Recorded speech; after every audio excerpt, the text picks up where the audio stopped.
Olá, pesquisador, tudo bem com você? Aqui é Augusto Canaciro e hoje eu vou falar como entrar no mestrado na Escola de Enfermagem da USP, no campus de Ribeirão Preto. E para isso eu estou utilizando como referência o edital do último processo seletivo, porque em geral não tem tantas mudanças significativas de um ano para o outro.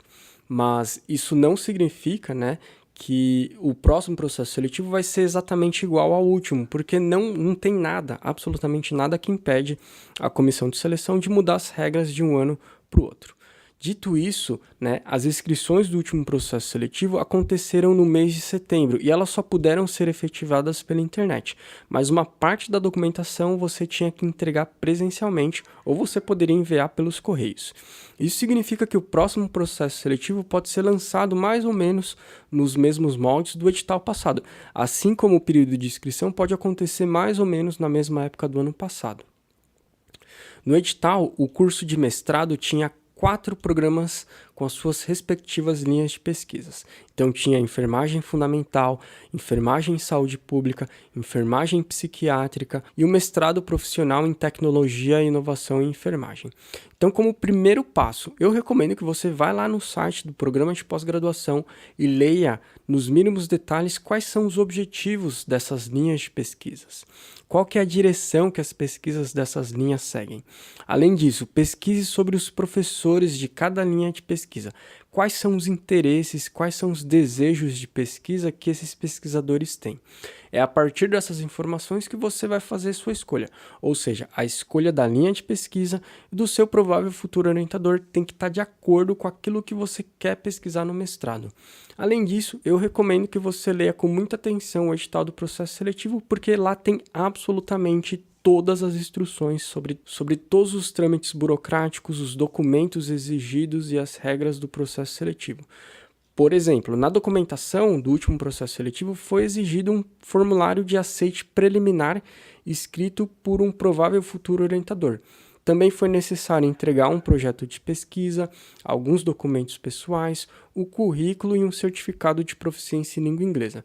Então, por isso, vai lá, leia o edital do processo seletivo com muita atenção e siga absolutamente todas as normas dele. O último processo seletivo basicamente teve 2 etapas nessa ordem. Na primeira etapa aconteceu mais ou menos na segunda quinzena do mês de outubro, e nela aconteceu a análise do projeto de pesquisa. Nessa etapa, os professores daquele programa de pós-graduação leram e avaliaram os projetos de pesquisa. O resultado foi divulgado no início do mês de novembro. A segunda etapa aconteceu a análise de currículo e a arguição oral. No último processo seletivo, a análise de currículo aconteceu no mês de novembro e as arguições orais foram realizadas a partir do dia 26 de novembro. E no último processo seletivo não teve uma prova de proficiência em língua estrangeira, mas para você se inscrever no processo seletivo foi necessário comprar proficiência em língua inglesa. O resultado final foi divulgado lá pelo início do mês de dezembro. Então lembre-se, pode ser que o próximo processo seletivo aconteça em períodos diferentes, mas em geral, a cada ano, as datas de cada fase do processo seletivo acontecem mais ou menos na mesma época. Eu não recomendo que você siga a ordem das etapas do processo seletivo como ordem de preparação, porque, na minha visão, qual seria a melhor estratégia? Eu recomendo que primeiro você construa o seu projeto de pesquisa, aí depois você se preparar para a prova de proficiência. Mesmo porque a prova de proficiência é um requisito básico para você se inscrever no processo seletivo. Depois disso, eu recomendo que você organize os seus documentos e formulários referentes à análise de currículo. E por último, eu recomendo que você se prepare para a sua arguição oral. E por que eu recomendo você começar pelo projeto de pesquisa e você começar a estudar para a prova de proficiência em língua inglesa? Imagina a seguinte situação, você começa a se preparar para a prova de proficiência, para a arguição, e aí o período de inscrições abre e você não terminou seu projeto de pesquisa e por isso você não conseguiu se inscrever no processo seletivo. Aí você vai ter que esperar até o próximo ano. Além disso, você não teve a oportunidade de realizar as etapas do processo seletivo para saber como que elas são aplicadas. Agora, se você começar a se preparar construindo o seu projeto de pesquisa e ter pouco tempo para se preparar para as outras etapas, nada vai impedir de você realizar as avaliações do processo seletivo. Porque mesmo se preparando mal para essas avaliações, o pior que pode acontecer é você não ser aprovado. Mas aí isso vai ter uma vantagem porque você já vai conhecer como que a arguição é aplicada. Além disso, o projeto de pesquisa e o comprovante de proficiência em língua inglesa são pré-requisitos para fazer a inscrição no processo seletivo. Então tem duas situações. Na primeira, você perde de WO, metaforicamente aqui WO significa que você não foi aprovado porque você não compareceu nas etapas do processo seletivo, porque você não terminou o projeto de pesquisa e porque você não comprovou proficiência em língua inglesa e por isso você não se inscreveu e aí você não é aprovado. Né? Na segunda situação, você não é aprovado, mas você teve a oportunidade de conhecer, né, como que são cada etapa do processo seletivo e apesar da derrota, isso é uma vantagem para a próxima vez que você enfrentar o processo seletivo. Existe também uma terceira possibilidade, que seria a possibilidade de você ser aprovado logo de primeira. Bom, dito isso, agora eu vou falar sobre como você pode comprovar a proficiência em língua inglesa para você realizar a sua inscrição no processo seletivo. Basicamente, você tem que apresentar algum certificado de avaliações externas com algumas pontuações mínimas de alguns exames, como TOEFL, como IELTS. No edital do processo seletivo e no site do programa de pós-graduação, você vai encontrar mais informações sobre quais as instituições que são aceitas, quais são as suas respectivas pontuações mínimas. Então, vai lá dar uma olhada no site para você saber mais ou menos qual tipo de prova que você pode fazer, em qual instituição e qual que é a pontuação mínima para essas provas. Explicando agora sobre o projeto de pesquisa. Construa o seu projeto de pesquisa alinhado de acordo com a linha de pesquisa que você vai se inscrever e de acordo com a direção das pesquisas do seu provável futuro orientador que você pegou aquele formulário de aceite preliminar. Você tem que fazer isso porque mesmo que você fizer um ótimo projeto de pesquisa, ele não pode ser aceito porque ele não está alinhado com a linha de pesquisa e com os interesses e os desejos do orientador pretendido. Isso acaba se tornando uma objeção que vai favorecer a sua reprovação. Em termos de formatação, o seu projeto de pesquisa tem que ter uma capa com o título, o seu nome, o nome do seu provável futuro orientador. Em termos de formatação, o projeto de pesquisa tem que estar impresso em folha A4, as margens superior e inferior, direita e esquerda tem que ser de 2,5 cm e tem que ter espaçamento de 1,5 entre linhas. A fonte tem que ser Times New Roman, tamanho 12. O número máximo de páginas do projeto de pesquisa não pode ultrapassar 15. A capa não conta como página, mas se você inserir algum apêndice ou anexos, os mesmos vão ser contados como páginas. O programa de pós-graduação frisa que você não pode incluir o termo de consentimento livre e esclarecido ou parecer do Comitê de Ética em Pesquisa no seu projeto de pesquisa, mesmo porque você só vai providenciar essas duas coisas somente depois que você ingressar no mestrado. O último edital recomendou que na introdução você tem que desenvolver um problema de pesquisa, ou seja, você tem que apresentar as razões pelas quais você quer pesquisar determinado assunto, tendo como base uma literatura que pode ser nacional e internacional e que esteja relacionado com o seu objeto de pesquisa. Na introdução, é necessário desenvolver uma justificativa.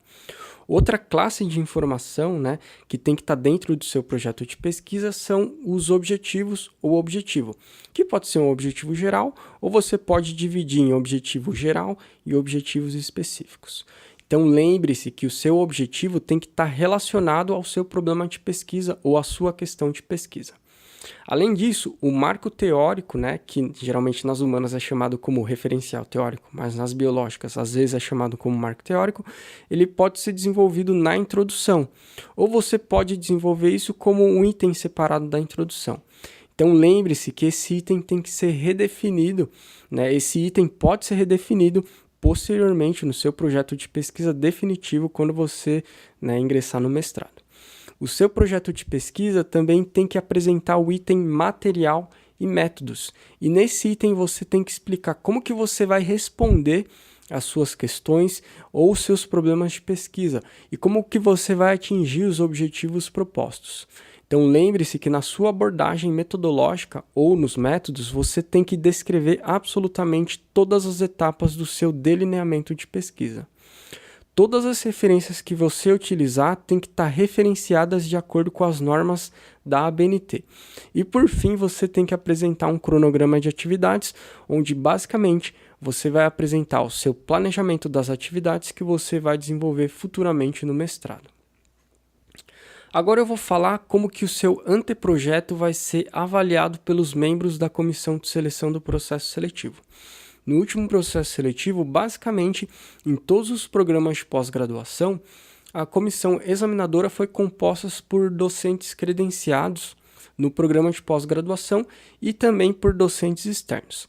A comissão de seleção não teve acesso aos nomes dos candidatos e também dos seus respectivos orientadores indicados ali na ficha de inscrição. Além disso, cada programa de pós-graduação apresentou alguns critérios de avaliação distintos. Alguns apresentaram umas tabelas com valores de pontuação para cada item avaliado do seu projeto de pesquisa, enquanto outros apresentaram critérios de avaliação um tanto quanto genéricos.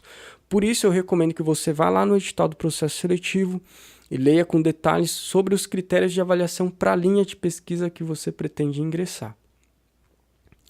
E se você quiser mais informações sobre como fazer um projeto de pesquisa, que também pode ser chamado como anteprojeto de pesquisa, plano de pesquisa, pré-projeto de pesquisa, projeto de dissertação, projeto de tese, anteproposta de projeto de pesquisa ou das mais variadas formas, que os processos seletivos de mestrado ou de doutorado geralmente nomeiam, eu recomendo que você faça o download do meu e-book no meu site. Então digita aí www.augustocanassiro.com.br, porque lá tem um menu onde você cadastra o seu e-mail para você baixar o meu e-book que se chama Como Entrar no Mestrado ou no Doutorado e Construir um Projeto de Pesquisa. Então, falando agora sobre a arguição oral. Essa etapa do processo seletivo basicamente segue a mesma dinâmica nos programas de pós-graduação: enfermagem fundamental, enfermagem em saúde pública e enfermagem psiquiátrica. Basicamente, a arguição oral foi em grupo, Eles nomeiam isso como arguição oral grupal e cada pessoa, cada candidato teve 5 minutos para fazer uma apresentação do projeto de pesquisa. Nessa apresentação não foi permitido você utilizar nenhum tipo de suporte audiovisual. Aí depois que você faz essa apresentação de 5 minutos sobre o projeto de pesquisa, a banca vai arguir e vai discutir sobre o seu currículo e também sobre o seu projeto de pesquisa. Agora, para o programa de mestrado profissional em tecnologia e inovação em enfermagem, na arguição você tem que seguir um modelinho de arquivo que está no formato de PowerPoint, porque nesse modelo tem absolutamente as instruções sobre quais tipos de informação você tem que falar em cada parte da sua apresentação, que tem que ter duração máxima de 5 minutos. Depois disso, a banca vai discutir e arguir sobre o seu projeto de pesquisa e sobre o seu currículo. Então, eu recomendo que você vá lá no site do programa de pós-graduação, confira no edital do processo seletivo, para você encontrar esse arquivo que está no formato do PowerPoint para você usar como modelo da sua apresentação, isso se você for entrar no mestrado profissional. Outro elemento que eu vou abordar aqui é sobre o seu currículo, onde você tem que seguir o modelo de apresentação do edital do processo seletivo com todos os comprovantes das experiências profissionais e das experiências acadêmicas que você relatar lá no seu currículo. Lembre-se que você tem que seguir o modelo que o edital indica. No último processo seletivo não foi permitido usar o currículo no formato Lattes. No edital tem uma tabela de pontuação para cada elemento do currículo. E só mais uma última informação, e talvez essa seja a mais importante. Quando se enfrenta processo seletivo de mestrado ou de doutorado, não basta só algumas competências técnicas na sua área e na sua linha de pesquisa, porque também são importantes algumas competências comportamentais. E por que eu estou falando isso? Porque a chance de que enfrentar o processo seletivo vai exigir muito de você. Escreve o que eu estou falando. Você vai sentir dor, entre aspas, vai ser cansativo, não vai ser fácil. Em alguns momentos você vai sentir vontade de desistir, você vai sentir vontade de jogar a toalha. E agora que você sabe que as competências comportamentais são importantes, eu te convido a você acompanhar uma playlist no meu canal do YouTube. Então procura lá no meu canal do YouTube por uma playlist que se chama Resiliência para processos seletivos de mestrado e de doutorado, porque lá eu basicamente publiquei conteúdos projetados exclusivamente para ajudar quem está enfrentando o processo seletivo de mestrado e de doutorado. Bom, eu espero que com essa explicação minha eu tenha te ajudado de alguma forma. Te desejo muito sucesso e que você tenha bons estudos. A gente se encontra no próximo episódio.